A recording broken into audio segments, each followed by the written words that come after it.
Mais uma vez, bom dia a todos. Bom dia. Vamos degustar e saborear a divina liturgia de hoje, que nós celebramos todos os santos de Deus. Inclusive aquelas pessoas por quem nós rezamos na missa de corpo presente e de sétimo dia. E todas essas pessoas para as quais nós cremos que pela misericórdia de Deus foram acolhidas as nossas orações e recepcionadas no Reino dos Céus, também estão no rol dos santos. Por isso que nós celebramos essas pessoas também no dia de hoje. E para aqueles que insistem em dizer que santo não existe, santo é invenção da Igreja Católica. A Igreja Católica não tinha mais o que fazer e copiou o panteão romano, o panteão grego, pegou esse formato que já existia, um Deus para cada coisa, e resolveu botar um santo para cada coisa. Então, santo não existe, santo é conversa fiada da Igreja Católica. Para essas pessoas distraídas e desconhecedoras da palavra de Deus, eu quero começar pelo começo. É boa essa, né? Começar pelo começo. Mas vamos começar pela primeira leitura. Porque quem quiser brigar, não briga com o padre, não. Porque o padre não está falando porque ele quer, porque ele gosta da Igreja Católica. O padre está falando porque é a Bíblia quem registra. E nós vamos para o livro do Apocalipse de São João e vamos ver o que foi que ele registrou para nós, para que a gente entenda que santo nada mais é do que o homem justo, a mulher justa, todos aqueles que viveram em justiça nesta terra e que também necessariamente não são cristãos católicos, sejam romanos, Igreja Nacional, Igreja Ortodoxa ou evangélicos. Os santos são os homens justos que necessariamente não precisam participar de uma dessas agremiações. Mas, padre, não é a Igreja Católica que declara os santos? Como é que outras pessoas podem ser santas? Vamos escutar da própria palavra de Deus. Eu, João, vi um outro anjo que subia do lado onde nasce o sol. Ele trazia a marca do Deus vivo e gritava em alta voz aos 4 anjos que tinham recebido o poder de danificar a terra, o mar, dizia-lhes: não façais mal à terra, nem ao mar, nem às árvores, até que tenhamos marcado na fronte os servos de nosso Deus. Ou seja, os anjos que têm a responsabilidade de trazer a destruição desta terra para fazer a renovação, para que possam surgir daí novo céu e nova terra, foram barrados porque ainda precisa que todos aqueles que serão marcados com o selo de Deus estejam reunidos nos céus. Quem são essas pessoas? Os santos, obviamente. Mas vamos lá. Ouvi então o número dos que tinham sido marcados. E esse número era 144 mil de todas as tribos dos filhos de Israel. Então, para começo de conversa, quantos santos a gente contabiliza só nessa passagem aqui? 144 mil. Só que esses 144 mil homens e mulheres santos, eles são restritos. Restritos a quem? As 12 tribos da casa de Israel. Pronto. Então, da tribo da casa de Israel, tem 144 mil santos. E não vou nem entrar no mérito da questão se esse número é simbólico ou se é literal. Estou só afirmando categoricamente que, segundo o texto, literalmente falando, já temos aí de cara 144 mil santos, intercedendo por nós nos céus. Esses são da casa de Israel. Depois disso, vinha uma multidão imensa de gente de todas as nações, tribos, povos e língua, e que ninguém podia contar. Pronto, agora a porca torceu o rabo. Não satisfeito, São João, não satisfeito em nos trazer a realidade de que 144 mil pessoas são consideradas santas da casa de Israel, ele vai dizer que depois dessa visão da casa de Israel, ele viu uma outra multidão imensa, que segundo ele ninguém pode contar, e essa multidão imensa, que também são santos, pessoas santas, marcadas igualmente como as 144 mil da casa de Israel.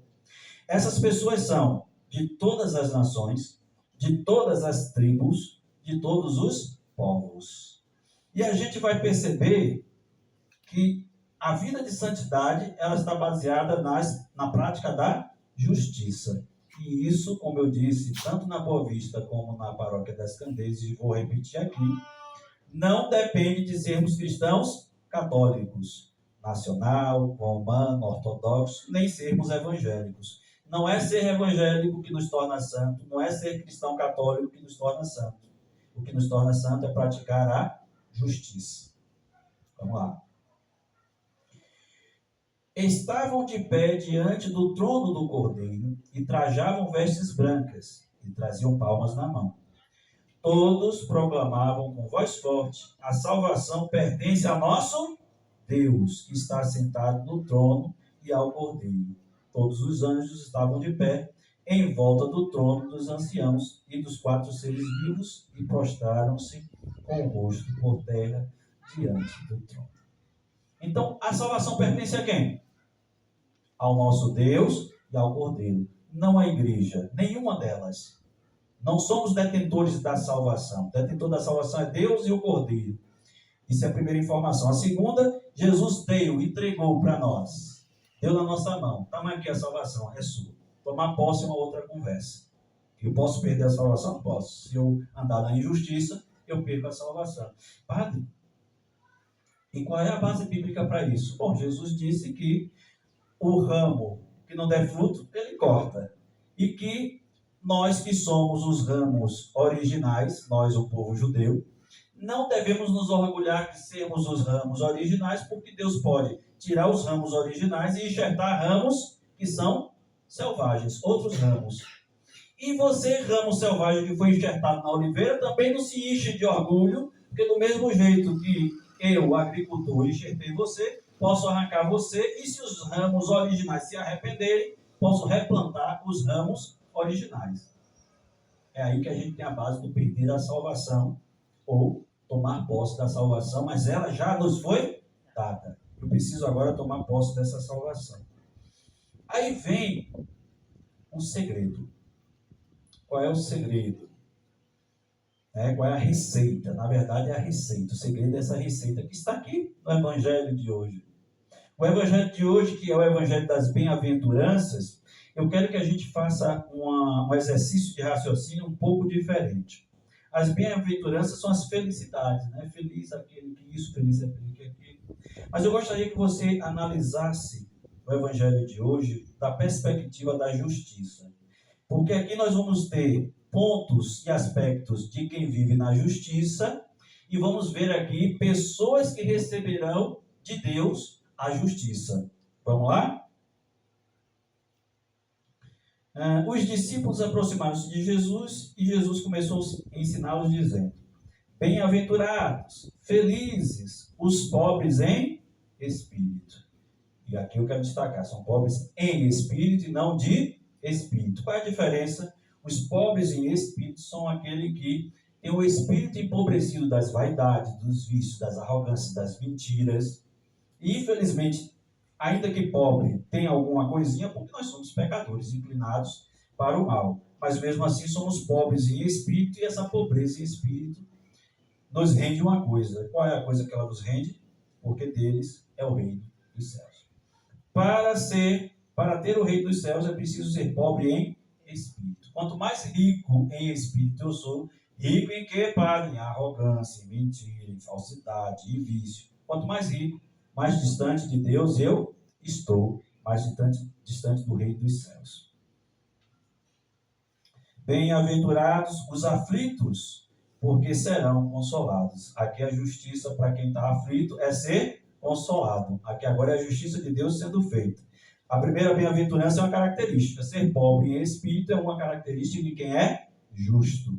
E a recompensa disso é ter o reino dos céus. Bem-aventurados que têm fome e sede de justiça, porque serão saciados.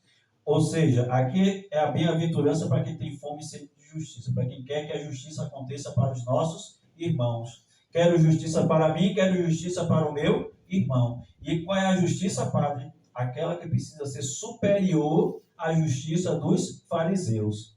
Qual é a justiça dos fariseus? Aquela que é lastrada na literalidade da lei. Cumprimento da lei ao pé da letra. E isso não é possível porque não justifica o homem. Então, a justiça de que Jesus está falando aqui, bem-aventurados vocês que têm fome e sede de justiça, é essa, que é a justiça do reino dos céus.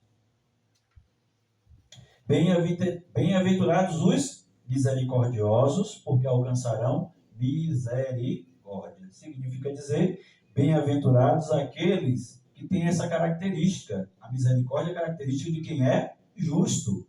Então, mais uma vez, mais uma bem-aventurança ligada à justiça. Bem-aventurados os que promovem a paz, porque serão chamados filhos de Deus. Aí a pergunta é, bem-aventurados quem promove a paz. Quem é que está promovendo a paz aqui? São só os católicos? São só os evangélicos? Na Irlanda do Norte, católicos e evangélicos se matam, se odeiam. Eles estão promovendo a paz? São filhos de Deus? Sinto muito, não. Segundo a bem-aventurança aqui, não. Olha o que Jesus diz. Bem-aventurados os que promovem a paz, porque, qual motivo? Que serão chamados filhos de Deus. Se eu quero ser chamado filho de Deus, eu tenho que promover a paz. Então, se eu sou cristão católico e não promovo a paz, sinto muito, estou perdendo meu tempo, porque não sou chamado filho de Deus, segundo o nosso Senhor Jesus Cristo. Se não concorda com isso, mais uma vez, vai brigar com o nosso Senhor Jesus Cristo, não comigo. Foi ele quem disse.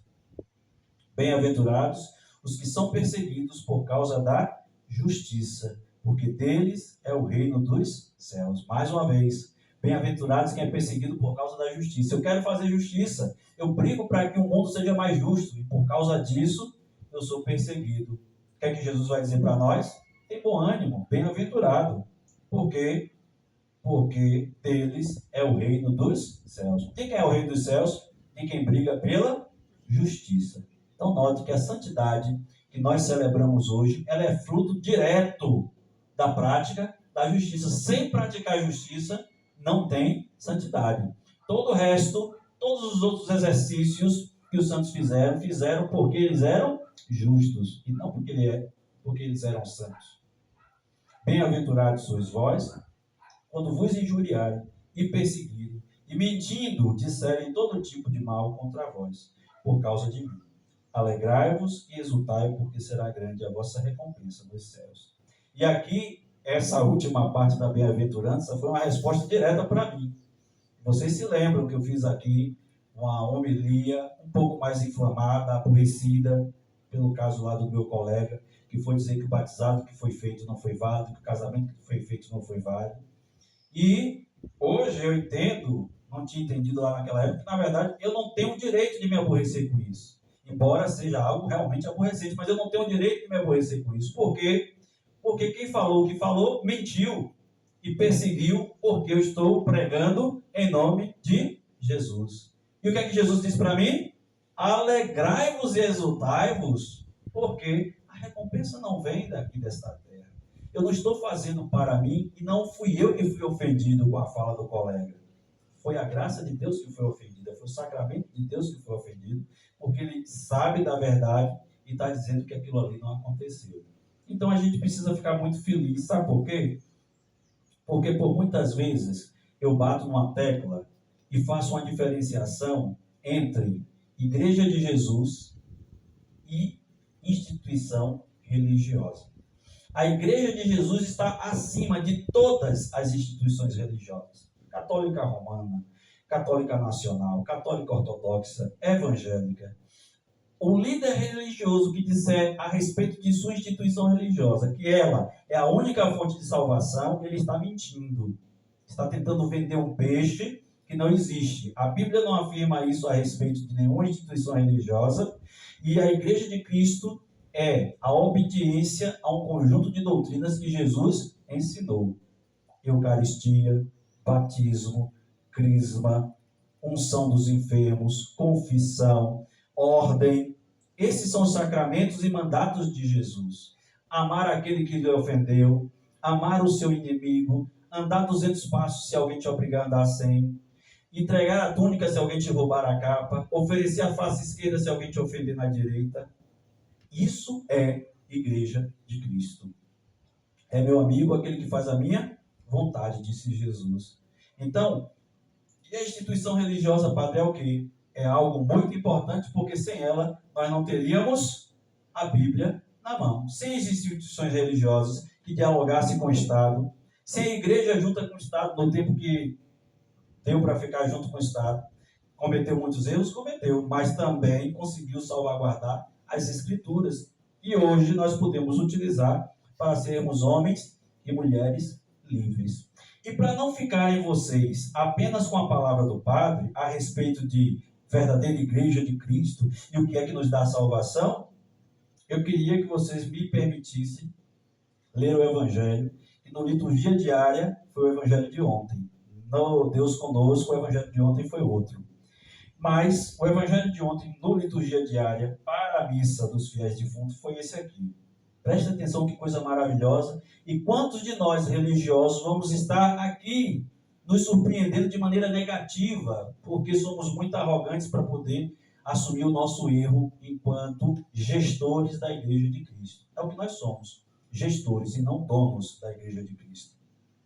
Quando o Filho do Homem vier, para quem quiser pescar, é Mateus 25, 33, 31 em diante.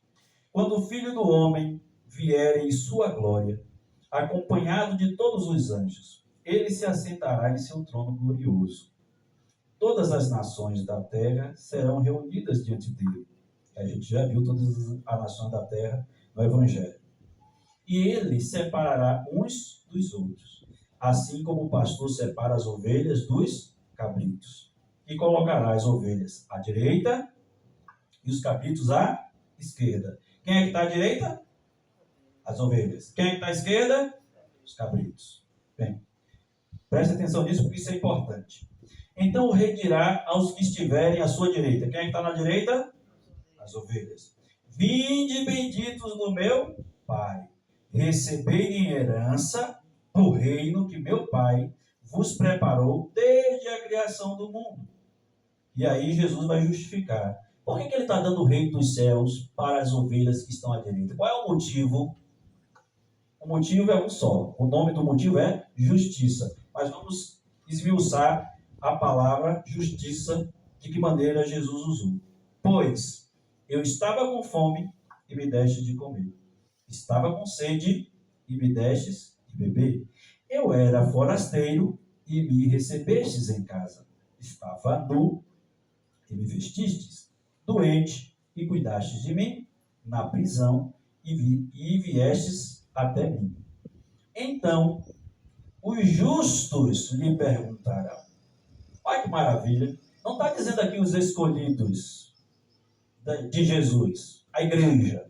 A igreja católica, os cristãos católicos vão perguntar. Não, os justos. Quem são os justos? As ovelhas. Quem está ali na direita, que é a ovelha, são os justos.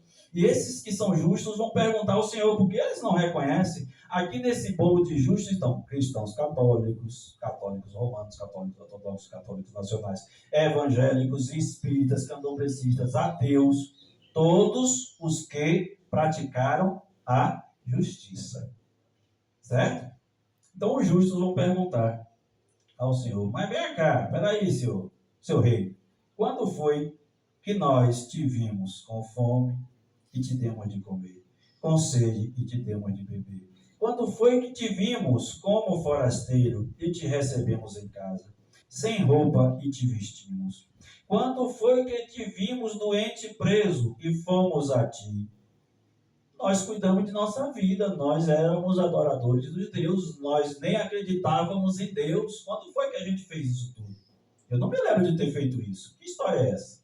E aí o rei vai. Então o rei lhes responderá: em verdade vos digo, todas as vezes que fizeste isso a um destes mínimos, a um destes pequeninos, que são meus irmãos, foi a mim que o fizeste. Toda vez que você usou de justiça, praticou a justiça com um desses pequeninos, com um desses mais indefesos, que são os meus irmãos, foi a mim que você fez justiça. E é por isso que eu estou dizendo, vinde benditos do meu Pai. Depois o rei dirá aos que estiverem à sua esquerda. Quem é que está na esquerda? Muito bem, os cabritos. Afastai-vos de mim, malditos. Olha que palavra pesada.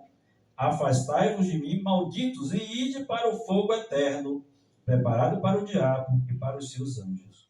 Por que Jesus vai dizer aos cabritos essa frase tão pesada? Porque os cabritos não praticaram a justiça. E desdobrando a justiça foi o quê? Pois eu estava com fome e não me deste de comer, com sede e não me deste de beber. Era forasteiro e não me recebestes em casa, nu e não me vestiste, doente e na prisão e não me visitaste. Você não praticou a justiça comigo. E aí vai ser o espanto, olha só. E esses responderão, Senhor.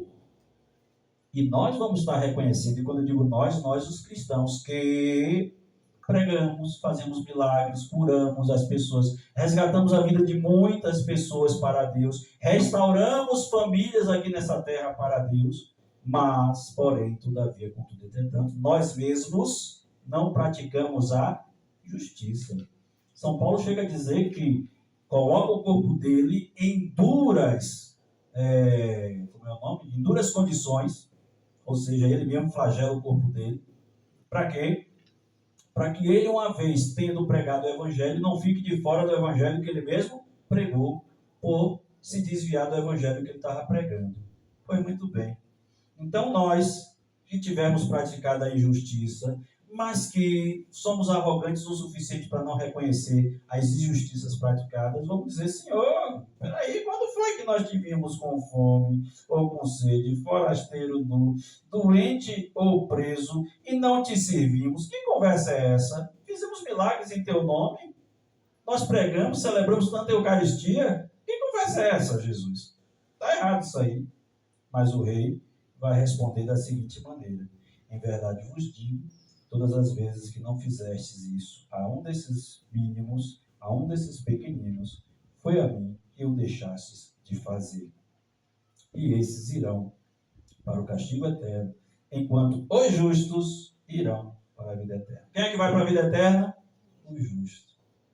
Então nós, enquanto cristãos, precisamos lutar para ser o quê? Justos. No momento que nós formos justos, nós também seremos santos. E todos esses santos, eu desafio você, pode olhar a vida de todos eles, e na vida de todas essas pessoas que a igreja já declarou santo, tem a busca pela justiça. Tem uma vida vivida para tornar melhor a vida dos nossos irmãos. Tem uma luta incansável para fazer com que a vida dos meus irmãos seja menos injusta. E é esse que vai para o céu. Porque no céu estará, em primeiro lugar, a vontade de Deus é feita, ponto. Em segundo lugar, para que a gente entenda de maneira acadêmica, é a justiça, a prática da justiça. A prática da justiça nos leva para perto de Deus. Quando a gente é injusto, todas as outras coisas que são características da vida de santidade se perdem. Eu não posso ser santo, ter vida de oração e tudo mais, se eu não sou justo. Eu posso até orar em línguas, eu posso até ser um excepcional pregador, mas se eu pratico a injustiça, aquelas pessoas que ouvem a minha pregação podem até se converter e podem até ser injustos para Deus. Mas eu não terei tirado nenhum proveito da minha pregação, porque eu digo a vocês, não roubem, e eu roubo. Eu digo a vocês, não matem, e eu mato. Eu digo a vocês, não adulterem, e eu adultero. Então, se eu faço tudo ao contrário do que eu digo, eu sou um poço de hipocrisia, estou cometendo injustiça. Por isso Jesus foi tão duro com os fariseus. Raça de víboras. Vocês matam os profetas em nome da lei. Vocês põem fatos pesados nas costas dos outros, mas vocês não carregam nem com o dedo mindinho. Quem eram os fariseus? A religião da época, a igreja da época de Jesus. E hoje, infelizmente, não é muito diferente. Quantos de nós cristãos, líderes cristãos, por termos nossas igrejas bonitas, grandes, etc. e tal, nós cometemos injustiças contra o povo ou contra outras pessoas que celebram de outra maneira. Então eu quero rezar de maneira bem particular hoje, no dia de todos os santos. E eu celebrará, santifica, Senhor, os vossos sacerdotes. Coloquei como título do vídeo do YouTube. Hoje eu quero dizer, santifica, Senhor, mais uma vez, nós que somos do clero, sobretudo nós que temos a responsabilidade de viver a justiça e de orientar vocês a viver uma vida de justiça. Amém? Louvado seja o nosso Senhor Jesus Cristo e nossa Mãe Maria Santíssima. Creio em um só Deus, Pai Todo-Poderoso, Criador das coisas visíveis e invisíveis,